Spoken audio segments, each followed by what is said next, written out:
Olá pessoal, sejam muito bem-vindos à nossa aula de Fundamentos da Conformação Plástica para o curso de Conformação Mecânica. Vamos começar falando sobre a curva tensão-deformação.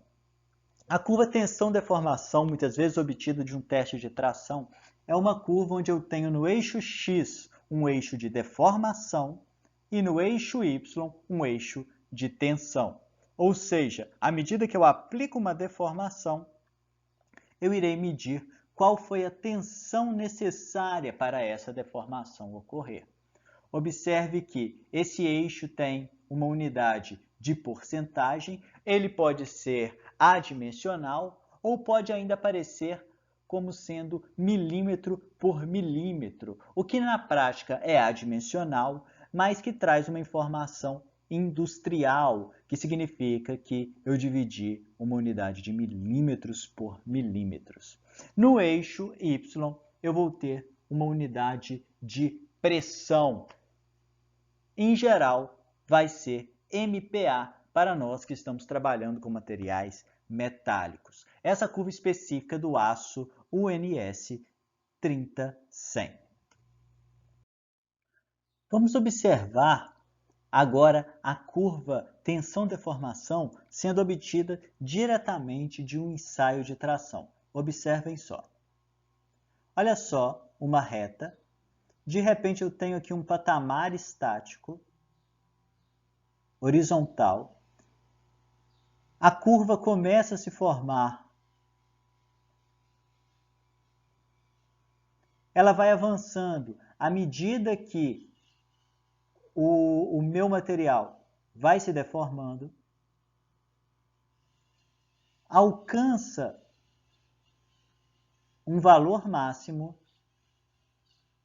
Observem só, à medida que alcança um valor máximo, começa a formar uma estricção no meu material, ou seja, uma diminuição da seção transversal nessa região, até que o material vai se fraturar. Observem que, nesse caso, a unidade que foi obtida diretamente do ensaio de tração é força, e aqui não está aparecendo, mas provavelmente é milímetros.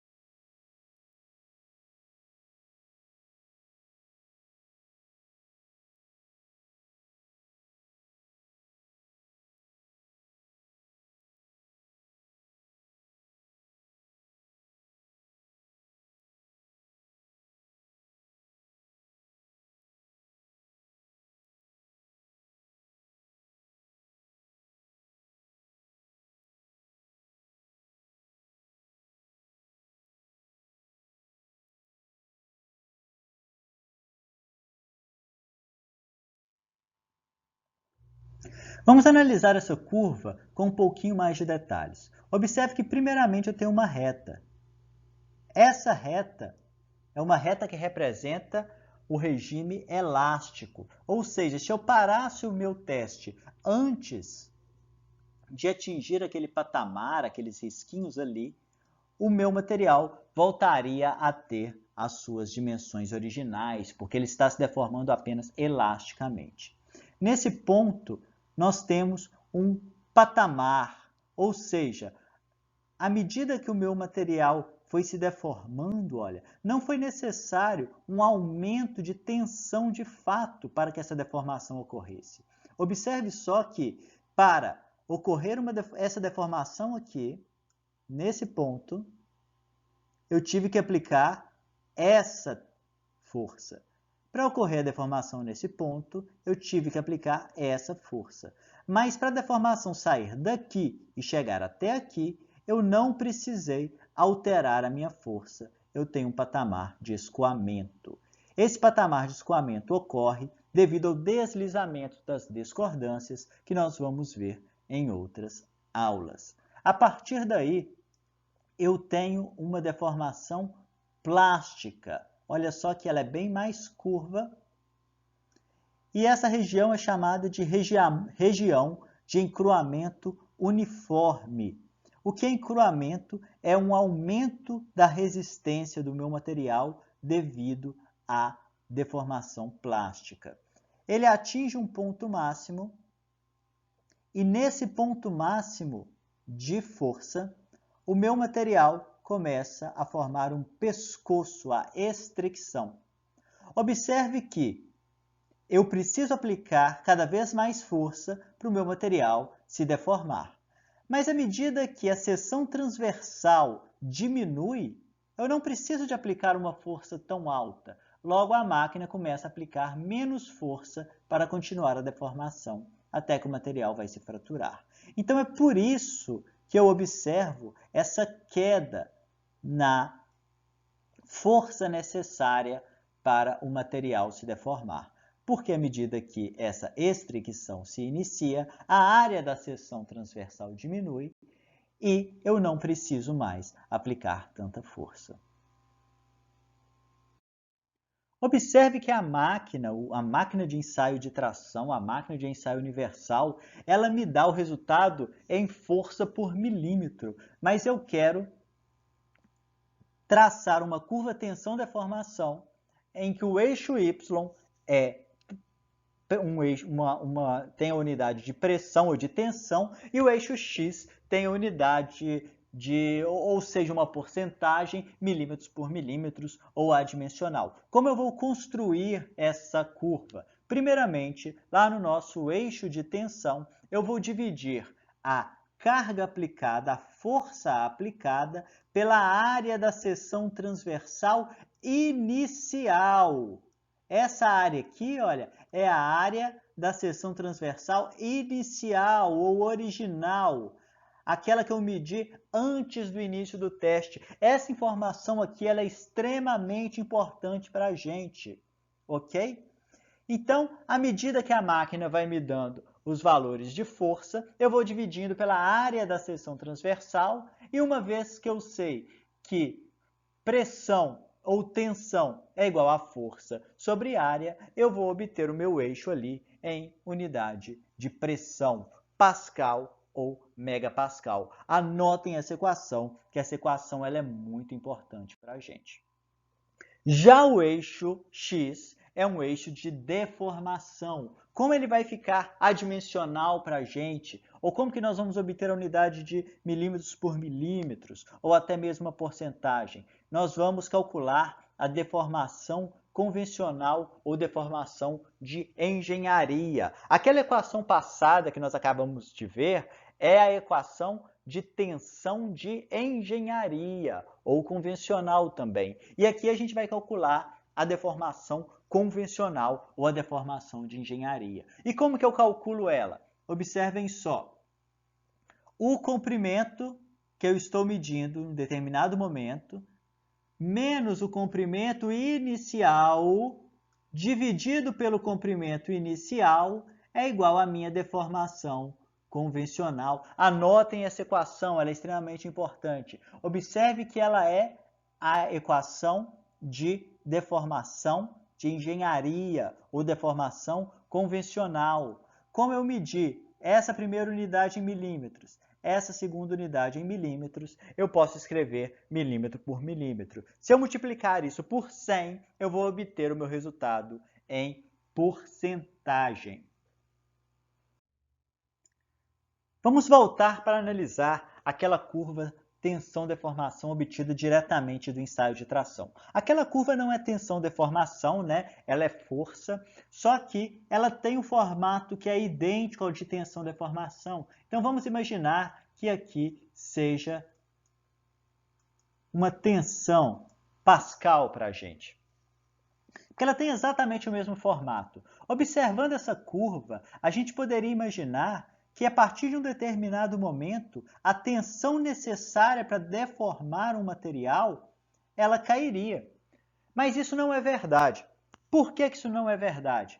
Observem que eu estou sempre dividindo a força que a máquina me informa pela seção transversal inicial do meu corpo de prova, que é essa seção transversal aqui. Mas chega um ponto, olha, que começa a formar o pescoço, a estricção e a seção diminui. Então eu estou dividindo uma carga, uma força menor, que a máquina está me mostrando, por uma seção transversal menor.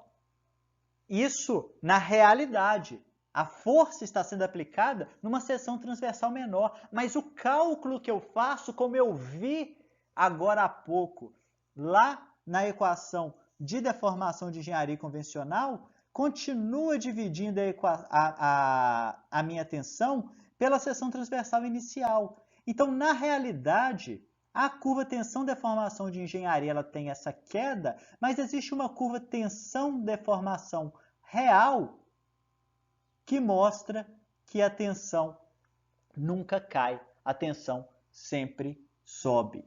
Mas então, professor, por que você está me ensinando essa tensão de engenharia, sendo que ela é falsa, sendo que ela é uma mentira? Ela não é uma mentira, ela nos dá uma informação muito importante. Olhando para esse gráfico aqui, olha, eu observo claramente o ponto onde tem uma estricção. E essa estricção é um defeito grave no meu material. Eu não posso vender para uma indústria específica, eu não posso utilizar em uma aplicação específica um material que tenha estricção. Então, essa curva tensão deformação de engenharia, ela me dá uma informação importantíssima, que é o limite de resistência do meu material.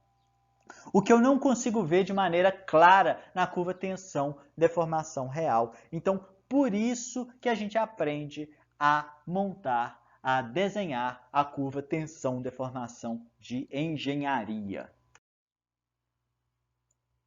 Vamos ver aqui algumas regiões importantes da curva tensão-deformação e que nos vai trazer informações extremamente importantes. Observe que inicialmente eu tenho uma reta.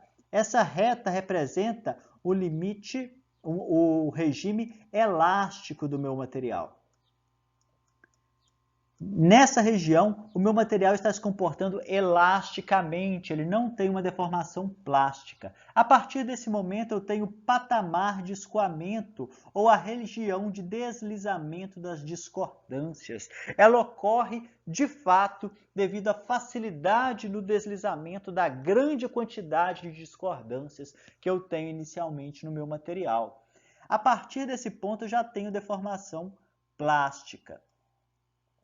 Depois desse ponto, eu continuo a deformação e eu tenho uma região de encruamento uniforme. Como assim? O meu material está encruando, está ganhando resistência devido a uma deformação, devido a uma conformação a frio e esse aumento de resistência ele é uniforme, pois não há nenhum tipo de estricção no meu material. Até que eu chego no ponto máximo de tensão aqui, olha, antes da estricção, que eu vou chamar de limite de resistência. Ou, se eu quiser ser mais específico e estiver falando de um ensaio de tração, é o limite de resistência à tração.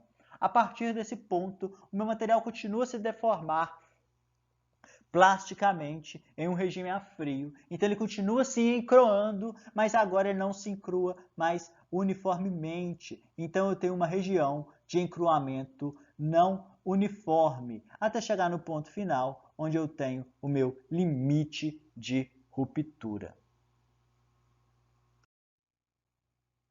Observe aqui algumas curvas tensão-deformação para diversos materiais. Observem principalmente como que os tipos de aços diferentes possuem comportamento e resistências bem diferentes. Uma liga de aço estrutural médio carbono possui uma tensão média, por exemplo, de 300 MPa, enquanto um aço temperado 1340 alcança a faixa de 1600 MPa. Pessoal, chegamos ao fim da nossa aula de Fundamentos da Conformação Plástica. Muito obrigado e até mais.